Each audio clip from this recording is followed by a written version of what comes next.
What it do? Hey, I'm back like I left something. Hey, had an alright day. I hope y'all had an alright day. Today, my goddaughter birthday. She turned 2. Wish her a happy birthday. Now I'm back at it. You feel me?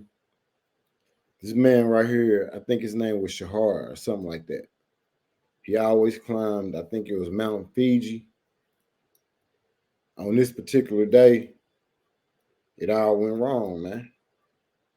I think they said he fell 5,000 feet. You feel me? Like what? 5,000 feet. Oh my goodness. Let's get into this. こんな感じ。最後にしたいんで、ちょっと指やべえ。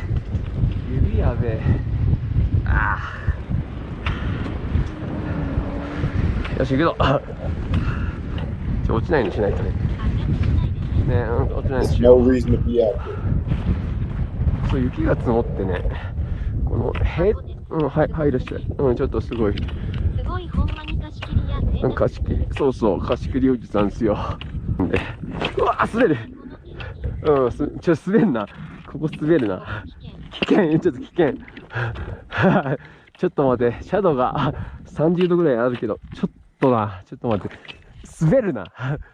危ないな。ちょっと待って、ここ岩あるでしょ。その岩を伝っていこう。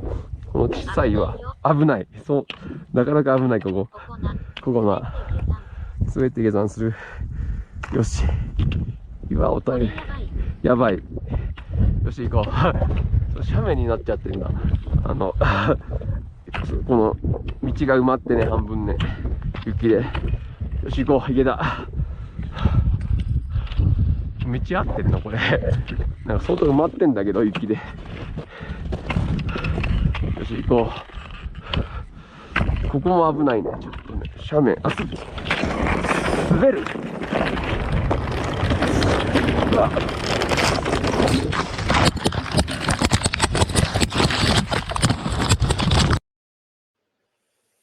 Shiohara slips and falls down the face of Mount Fuji, which is pretty much a giant piece of ice littered with rocks. The proper procedure would be to turn face down and dig your ice pick, which you absolutely must have when climbing this kind of mountain, into the ice before you gain momentum. But as you can see for a few frames on this clip, Shiohara didn't have an ice pick. He had what appears to be a regular trekking pole one would use to go hiking in summer. If for some reason you do not have an ice pick, the next thing to do in this situation would be to again immediately turn face down and dig your fingers into the ice as best you can, in a last-ditch attempt to stop your momentum. In contrast, what you do not want to do is lay face up as you would do on a playground slide or a water slide, as you will keep gaining speed if you slide on your back. But this is exactly what Shiohara did. With nothing to brace against, he kept sliding and tumbling until his phone lost signal, which is where the livestream ends. One of his viewers was kind enough to alert the police, but because it was already late in the afternoon, the rescue party would have to be sent the next day. It took 2 days for the rescue team to find Shiohara, or what was left of him. The body was so badly damaged they could only identify him through his belongings. They couldn't even tell the gender from the corpse alone. Damn. You know how mutilated your body gotta be for somebody not to even know if you're a male or a female? What? Hey man, my condolences go out to his family and his friends. You know what I mean? Like, what? That is like, that's the most horrible or horrific death ever. What? Now you may be wondering, how can a body suffer such damage from just sliding down a slope? You can actually reach very high speeds sliding down an ice face, with a bunch of sharp rocks along the way to cut you to pieces. And if you hit any bumps, they will launch you into the air, spin you around, and smash you back onto the mountain. Shiohara slid down 1,500 meters, or 5,000 feet like this, until his body came to its final resting place. Before his body was even found, this clip gained immediate attention on the internet, and people were quick to criticize rather than empathize with Shiohara.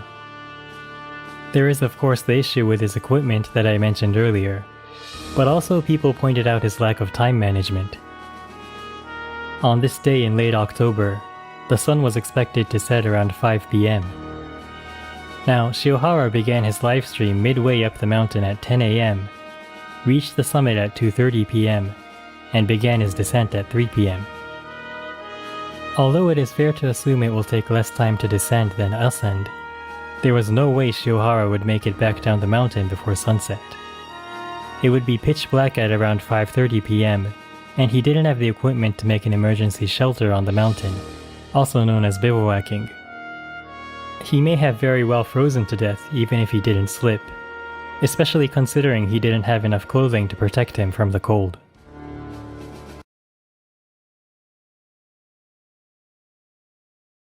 So what are they saying? Like he went up there to die?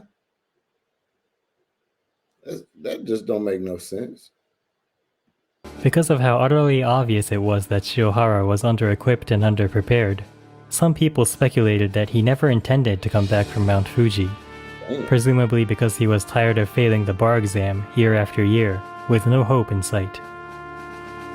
Other people would counter that because Shiohara had gone up Mount Fuji several times in summer, he simply had a false sense of security, and also underestimated how severe the conditions would be in October. Damn. I mean, yeah, like if he went up there unequipped, you feel me? Like it do make a almost a false sense of him not wanting to go back home. You know what I mean? Type shit. But he didn't climb this mountain plenty times before. But to fall 5,000 feet, 5,000 feet, man. Like if he knew this mountain like that, it's no way on God's green earth he would have, you know what I mean, went there unprepared, knowing that how the weather might be and what time the sun set and all that. You feel me? So he might have been like, today, it's over with. You feel me? But hey, like I said, my condolences go out to his family and friends, man. But that's why I keep my feet right here on this ground. I ain't trying to do all that. Straight up, man. But y'all know what it is, man. It's True TV, man. And the map, man.